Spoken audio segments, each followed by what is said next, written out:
Harrison sat on the banks of the Tennessee River.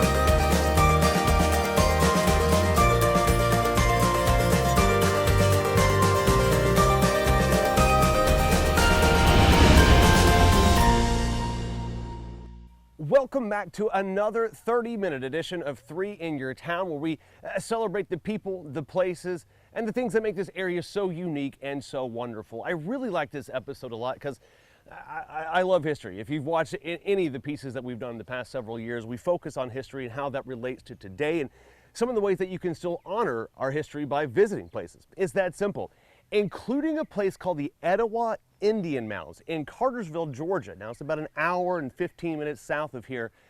It's well worth the drive and well worth the price of admission.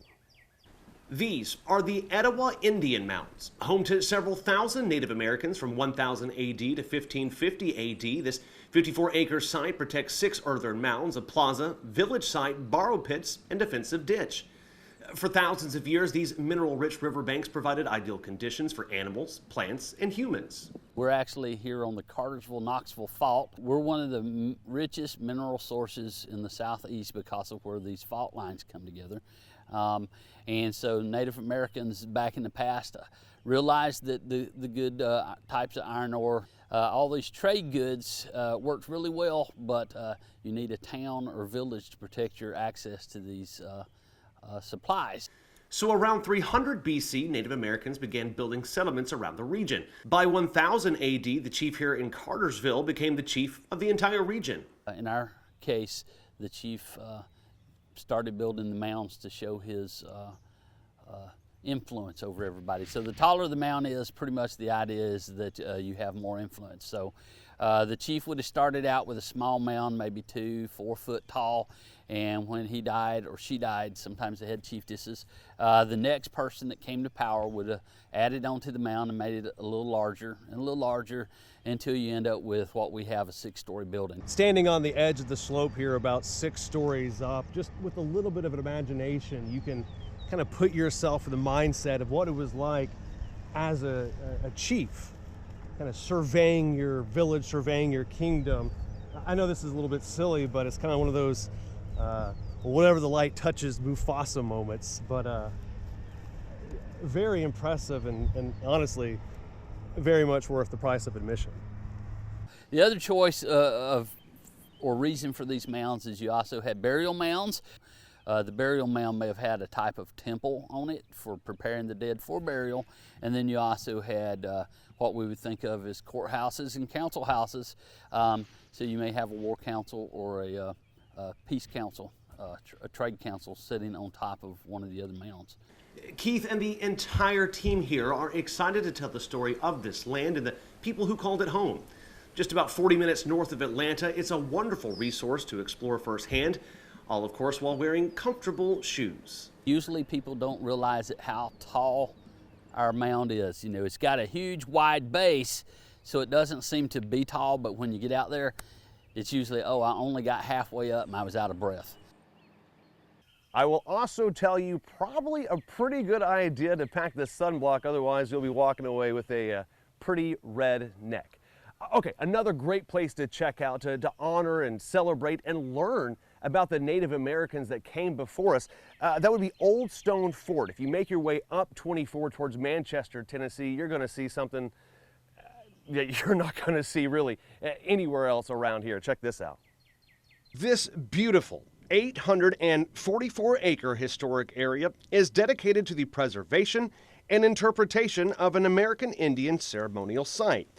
The 50-acre hilltop enclosure consists of mounds and earthen walls that combine with cliffs and rivers 1.4 miles around. You know, it took 400 to 500 years for them to build the entire site. So, you know, it was a generational thing that, you know, they came here year after year for hundreds of years. Despite the name fort, these walls were not actually designed to keep anyone out. Just the opposite, they were used to attract the surrounding villages to the opportunities to be had here. A walk inside the museum showcases the complexity of these mounds. There are also plenty of markers on site highlighting the intricate details of the design. For example, the entrance to the ceremonial grounds is directly in line with the summer solstice sunrise, indicating that these woodland Indians were just as in tune with celestial events as the Aztec, the ancient Egyptians, and other advanced historic cultures. Today, some come for the history, others to enjoy the outdoor opportunities like the rivers that encompass this ancient Indian enclosure. The two meet back this direction to form, which was really neat. They actually form what we call the actual Duck River from this point, which flows about 284 miles to the Tennessee River in West Tennessee. The longest river totally contained in the state, and it's been recognized by National Geographic magazine as one of the 5 most biodiverse rivers in the world. The water attracts so many visitors on a daily basis, and rightfully so. That's why the Indians came. But these mounds need protecting. This is an incredible resource for both entertainment and education. You can hear the water as soon as you walk down the sidewalk here.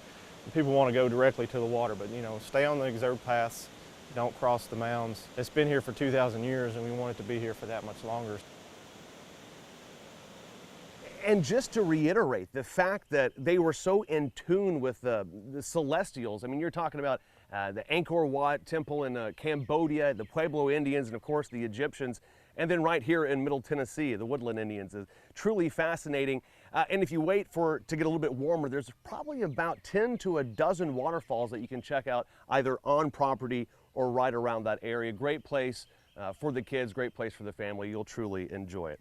All right, coming up after the break, we're going to change things up just a little bit and head down to Coolidge Park in downtown Chattanooga, where Outdoor Chattanooga is actually teaching kids and adults how to ride bicycles. It's a rite of passage, a wonderful program, and you're going to love this kid named Jackson that we found. Oh, he's awesome.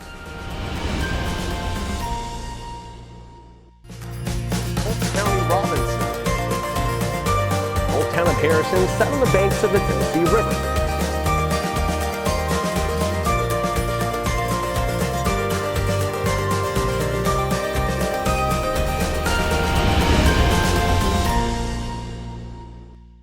Learning to ride a bike, a rite of passage for any child. I'm sure if you close your eyes, you can remember the tree you smacked into or the mailbox you narrowly missed. It's a truly wonderful thing to not only learn, but to teach as well. And Outdoor Chattanooga in Coolidge Park is doing just that. Check this out. On a warm spring afternoon in Chattanooga, families and friends gather together in Coolidge Park, excited to enjoy the day. Over on the east side of the property, a smaller group gathers in a quiet lot, equally excited. Today is the day that they are going to learn how to ride a bike. Yeah, learning to ride is a huge deal. It's kind of the gateway to freedom, in my opinion. I remember learning and having my training wheels removed and just feeling so free, and having the wind probably in my hair without a helmet as a kid. But yeah, we practice safety first, so helmets are required and everything.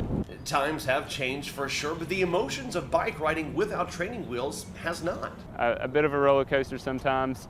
They get discouraged, you keep encouraging, and then eventually they get the balancing, and then they understand the pedaling, and then they're pedaling, and then they're excited again.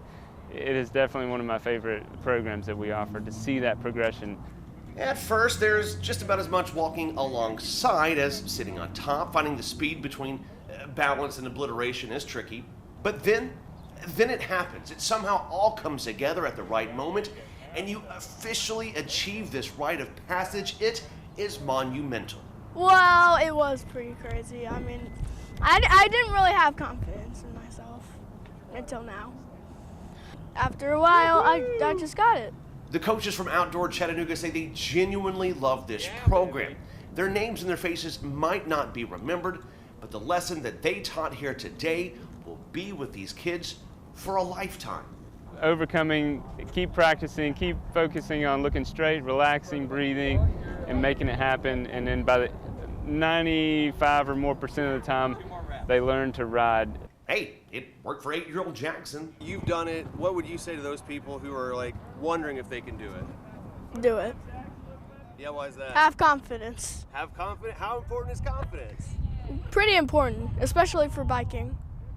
You killed it, buddy. Boom. Jackson is my main man. I was so happy to see that. He was so excited, so pumped. And listen, in addition to classes like Learn to Ride a Bike, which are still going on monthly, Outdoor Chattanooga also offers things like intro into rock climbing, intro into skateboarding. That's for kids and adults. They have a whole plethora of things. You can check out outdoorchattanooga.com to see all the things that they offer. All right, when we come back, we're going to head back to Cartersville, Georgia to hang out with, well, a variety of animals, including George the giraffe that, I'm not going to lie to you, he can get a little fresh.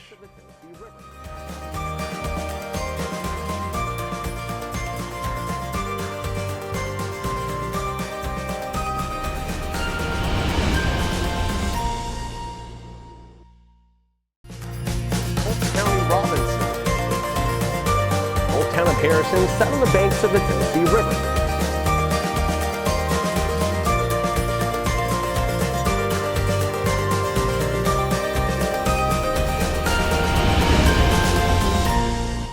Welcome back to this 30-minute edition of 3 in Your Town, where we continue to celebrate the people, the places, and the things that make this area so unique and so wonderful. So earlier in the show, we headed down to the Etowah Indian Mounds in Cartersville, Georgia. Cartersville, just kind of a really cool town. They've got a great history, and they've got a lot of unique opportunities to get out and explore, including Pettit Creek Farms, which is essentially a man's backyard, and he has zebras, kangaroos, and giraffes, amongst many, many other things. This is where I raised goats at, in this field here, in this party field. We had 60, 90 head of goats, and this field here was just theirs. And then it was just a farm. And my grandfather had it before me. My dad had it, and Dad had said, if we can pay the taxes, it don't cost us nothing to live here. And I read a book on how to make a living farming. Yeah. And one of the things that said, my grandfather did it this way, my father before him, and I'm gonna do it this way till I go bankrupt too. I thought, we just gotta do something different here, folks. Yeah. And different he did. Scott transformed Pettit Farms into a magical land filled with exotic animals, an adventure park, pumpkin patches, corn mazes, and just about any other thing that can bring a smile to a child's face. This is normal. George! he loves you. I don't know so much me as it is you and the graham crackers at this point. Well, he likes me. Me and George been buddies since he's about 14 months old. Wow. And I call him and I say, George! And everybody says, why do you say it like that? I said, because he knows me. And I can be anywhere on this farm, and I holler at George, he'd drop that cracker with you and come look for me, which is really cool, you know? George, a favorite for many, is just one of the many animals roaming through this spacious flatland. Yeah, we got all the normal stuff. You know, you got your zebras, your reindeer, you got your kangaroos, zebras, 18 camels, you know.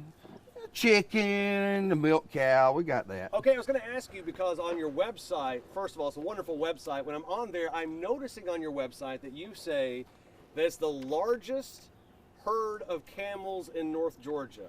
Yes, in Southeast probably. I'm about to say, well, in North Georgia, how stiff is the competition? How many other camel herds are there? There's 5 or 6 other people that have. Yeah. Okay. There's 5 or 6 other people that have them here in Georgia. Sure are. Pettit Farms boasts the largest hayride in the Southeast. In the summertime, it hauls visitors past the animals. During the winter months, it pulls you through the 2 million lights strung for Christmas. But you also have the opportunity to stretch your legs, if your feet are firmly planted or otherwise. You get to see most of the farm as you're driving through. Then once you get back here to the parking lot, then you can park and get out and come up here, what we call party field. We got your pony rides, your camel rides. We've got the Euro bungee. We've got the zip lines, a half a mile of those. We've got the adventure course for the younger ones that don't want to do the 70 feet in the air over there on the. Oh, I do see. Oh, you are up there. Yeah, you're up there. I guarantee you, it's making knees come together to scare you a little. Scott's property is a memory maker. It's something he takes pride in. It's something that brings him joy.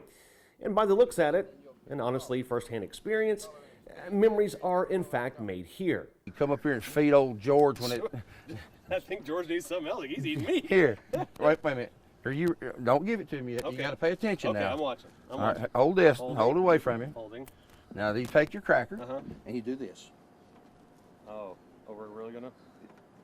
Oh, George. You got a little tongue, didn't you? Yeah. That was normal. And that's my Tuesday. Feel better about yourself now, I don't do you? feel pretty good. Still feeling good, still feeling good. It's an interesting place for sure, totally cool. And again, they got Christmas lights, they got pumpkin patches. In addition to just going down there to see the animals, I mean, you can do it 3 or 4 times a year and you're always gonna see something a little bit different. Speaking of seeing things, I got a friend named Justin Brickler. He's a producer actually at Channel 3. He's a great, wonderful guy. He's also recently picked up the camera, really gotten into still photography. And I spent a little bit of time with him wandering around the streets of downtown Chattanooga to see kind of what inspires him to continue to pick up a camera and all the different things that you can see in an urban environment right here in your own backyard. The joy. You can capture a lot of people's joy in photography. You just never know where a picture can lead you, or just walking down an alley could lead you. You never know who you're going to meet, what story they may have.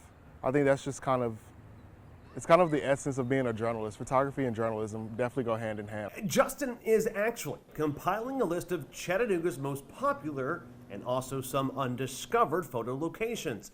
From Umbrella Alley to the pedestrian walking bridge, countless photos have been taken of these scenic city staples.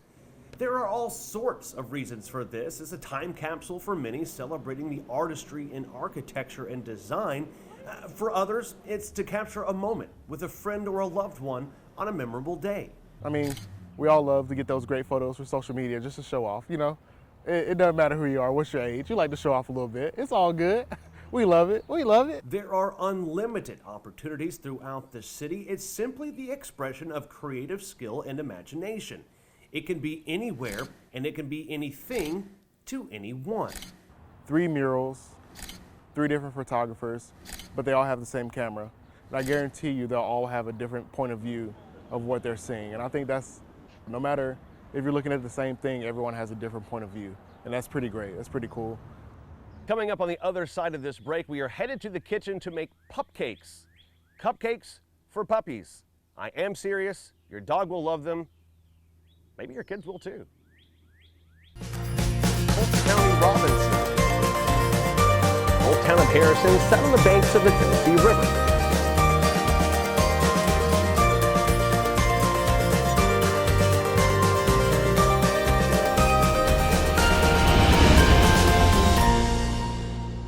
Since the pandemic, Claire and myself have been getting really involved in the kitchen, coming up with new recipes as often as possible.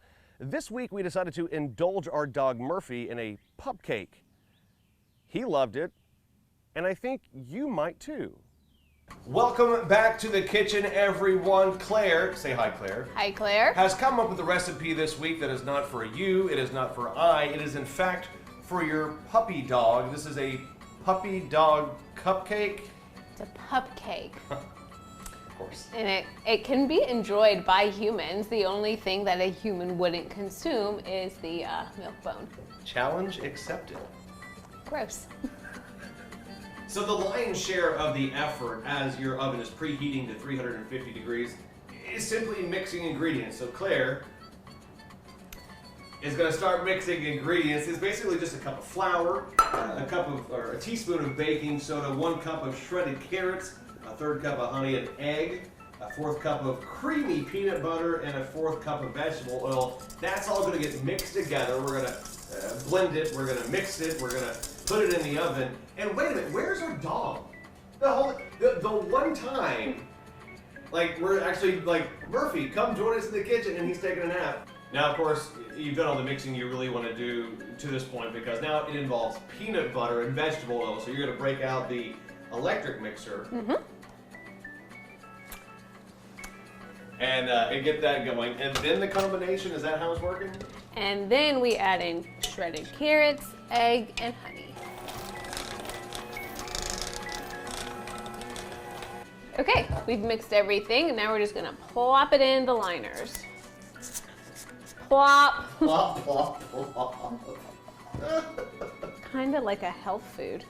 You know, it actually is. It's got honey, carrots, Egg, peanut butter. Yeah, this is like, but like, how are we gonna tell? Because I've seen what Murphy licks, and like, the dog will lick anything.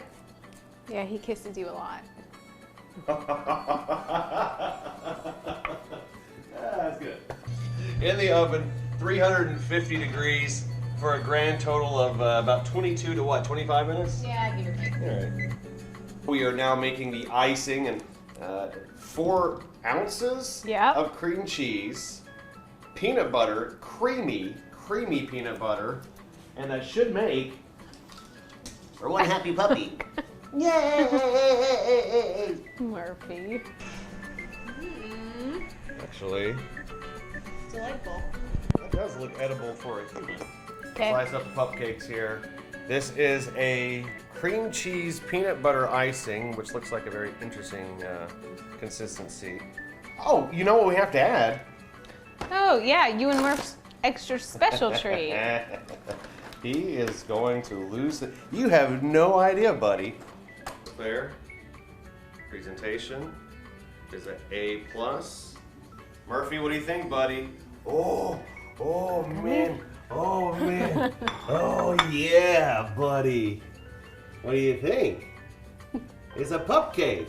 A pupper's cake. Murph, I'm gonna help you out, buddy.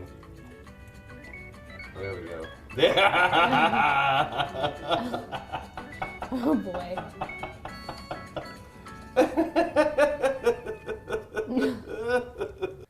I sincerely appreciate you watching this 30-minute edition of 3 in Your Town. This is something we're going to continue to do in addition to the stories that we tell Monday through Friday right here on Channel 3.